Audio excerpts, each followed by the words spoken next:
বিসমিল্লাহ।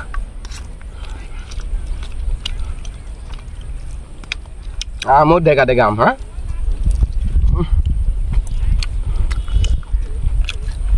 আম দিয়া খিচুড়ি সেই স্বাদ। বৃষ্টির দিনে তো ফাইন লাগছে।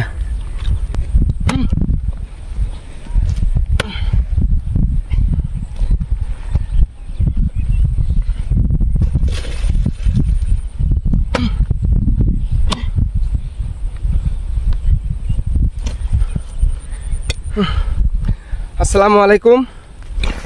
আজকে আর কি এই যে এটা আর কি একটা পুকুর সিস্টেম ছিল যে এই বর্ষা মৌসুমের কিছু মাছ আর কি বর্ষা হওয়ার পর বর্ষা নামে গেলে আর কি এই কিছু আর কি বর্ষা মৌসুমের যে মাছগুলা হয় সেই মাছগুলো আর কি এই পুকুরটায় আর কি আটকাইতো। তো এখন এবার আর কি মাছ পায় নাই, গৃহস্থ এবার মাছ পায় নাই। তো এখন এই পুকুরটাকে আর কি আবার এই পাড়িগুলাকে কাইটি আবার সুন্দর করে আবার সুন্দর করে সমান করে দিচ্ছি। সমান করে দিয়া পরবর্তীতে মনে করেন যে কোনো আবাদ করা যাবে। এই জন্য মনে করেন যে এই পুকুরটাকে চার পাড়ি সুন্দর করে আর কি মিলাই দিচ্ছি, প্ল্যান করে দিচ্ছি, একবার জমি বানাই ফেলাচ্ছি। আবার আজকে আর কি এই জমিটা আর কি প্ল্যান করতেছি। আর মনে করেন যে যেগুলো শাকসবজি এই জমির ভিতরে হয় আগে হয়তো, পরবর্তীতে ভাবলো যে এই একবারে বিলের তলি, তো বিলের তলি এখানে আর কি পানি বেশিরভাগই অনেক লেটে যায়। উপর জমির যেভাবে ফসল হয় এই নিষ্কার জমির তো সেইভাবে ফসল হয় না। সেই জায়গায় আর কি একটা কুয়া সিস্টেম বানাইছিল যে এখানে যেহেতু পানি যায় না, তাহলে সেই জায়গাটা আর কি একটু কুয়া সিস্টেম করে থুই, যেন বনোরা মাছ টাছ আসি বর্ষা মৌসুমে ঢুকবি, সেগুলো আর কি বিক্রি করি, কিছু পয়সা কামাই করবি গৃহস্থ। কিন্তু এখন দেখা যাচ্ছে যে ওরকম মাছও হয় না, কামাইও হয় না, জমিটা পড়ে আছে। এখন শাকসবজি যদি আবাদ করতে পারে, এখন বর্তমান শাকসবজির তো প্রচুর পরিমাণে চাহিদা। তো এখন সেই জায়গায় থেকে আবার গৃহস্থর আবার মনে উদাও হয়েছে যে এই জমিটাকে আবার জমি রূপে পরিণত করি খেরি মনে করেন যে শাকসবজি আবাদের ভিতরে নামতে চায়। তো এই যে আজকে এই জমিটাকে আর কি বানাচ্ছি, জমি কুয়াকে আর কি এই জমি এই চার সাইড দেওয়া যে আছে এটাকে আর কি প্ল্যান করে দিতে মনে হয় 3-4 দিন সময় লাগবে। এখন এই যে আস্তে আস্তে মাটিও সেই শক্ত মাটি, কিছুই করা যায় না, কোপ দিয়ে কিছুই করা যায় না, সেই রকম শক্ত মাটি, সেই শক্ত মাটি। ভাত খাওয়া যাও? হ্যাঁ মামা খাবো, এই যে সেই শক্ত। ঝুরঝুরি হয়ে যাচ্ছে, মাটি কোপ দিলে মাটি ঝুরঝুরি হয়ে যাচ্ছে। ঢাকিত করে ফেলানি যায় তো, কিন্তু এখান থেকে এখানে আবার ঢাকিত ভরি তুলি ফেলাতে তো সময়ের ব্যাপার। এখন যে এভাবে প্ল্যান করে দিতে হবে।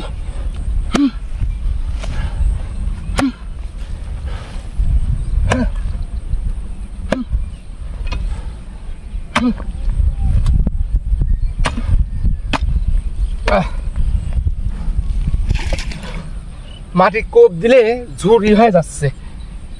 ভাত খাও? হ্যাঁ মামা এই যে আসতেছি। এখন সাইডে ভাত খাবো। ভুঁইটা আর কি লেবেল করতেছি। ভুঁই লেবেল করার পর যে কোনো জিনিস বিলের তলির তো যাদের উপর জমি তারা একটু আবাদটা আগে পাবি, আর এটা আর কি বিলের তলি তো সে জায়গায় একটু পরে পাবি। এই তাছাড়া যে আশাটা করেছিল গৃহস্থ যে এখান থেকে আর কি মাছ বিক্রি করি একটু হবে, কিন্তু সেই আটা হয় নাই। মাছটা ওইভাবে হচ্ছে না। এই যে গত রাত্রে একটু বৃষ্টি হয়ে এই পানিটুকা বাঁধিছে, তাছাড়া পানি ছিল না এখানে, এটা বৃষ্টির পানি। আল্লাহরি খিচুড়িও আছে, পুঁই শাক দিয়া ভাতও আছে।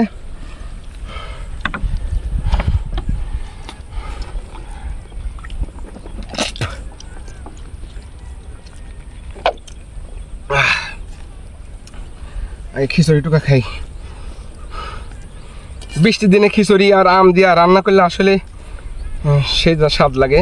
বিসমিল্লাহ বিসমিল্লাহ।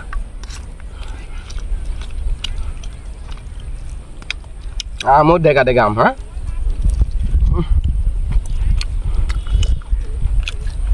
আম দিয়া খিচুড়ি সেই স্বাদ। বৃষ্টির দিনে তো ফাইন লাগছে। ওর ভিতর ঢেললাম লেন সব লেন। না আম খাইছিলেন? আম একটু লেন। না দেন কেমন লাগে।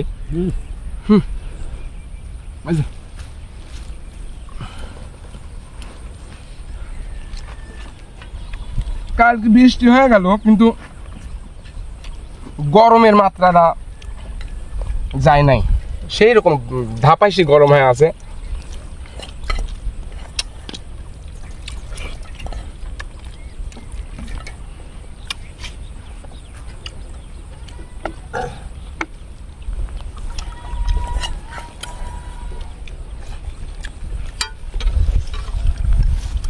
সাজি সাজি ভাত লেন অল্প করি। না মাঠের ভিতরে আসি মানে খাওয়াটা ভাগযোগ করি, বেশি খাওয়া হয়। মনে করেন যে আমার খিচুড়ি আসছিল, মামারা খাইলো, আর মামারে যে ভাত পুঁই শাক দেওয়া আসছিল তার একটু মিশি খুশি খাচ্ছি আর কি।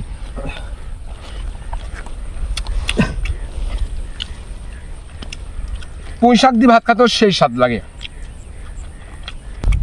পুঁই শাক দেওয়া ভাতও সেই স্বাদ। এক কথা, শাক সবজি আমার কাছে কাঁচাও স্বাদ, রান্নাও স্বাদ। কিন্তু রান্না করার থেকে কাঁচা শাক সবজি আমার কাছে আরো বেশি স্বাদ লাগে। দাবি বসি ভাত খেতে পারলাম না, মাটি ভিজা, কাপড় ভিজে যায়, বোঝেন না?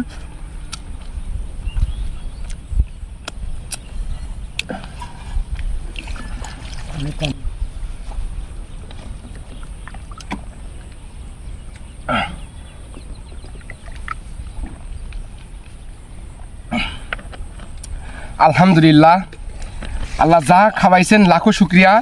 আল্লাহ দুই বেলা যেন আল্লাহ ডাল ভাত খায় কাজ কাম করি, যেন আল্লাহ দিলে দিন কাল নেয়। আলহামদুলিল্লাহ।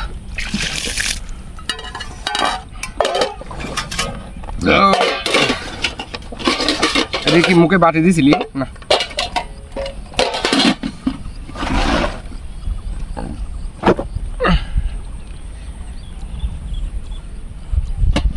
গরম কি মামা, ঘুমসি গরম। এখন রোদ উঠতেছে,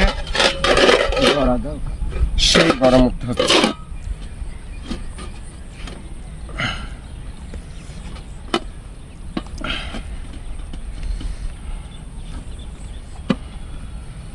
কাজের ভিতরে ইয়া হয় না সেইভাবে। সবাই সব জায়গায় থেকে ভালো থাকবেন। খাওয়া দাওয়া করে আবার এই যে কাজে লাগিয়ে গেলাম। আমাদের হচ্ছে সম্পদ হচ্ছে এই হাত পা আর এই শক্তি। শক্তি থাকলে মনে করেন যে যেখানে গৃহস্থ এসে কাজে লিখছে, কাজ করে খেতে পারতেছি।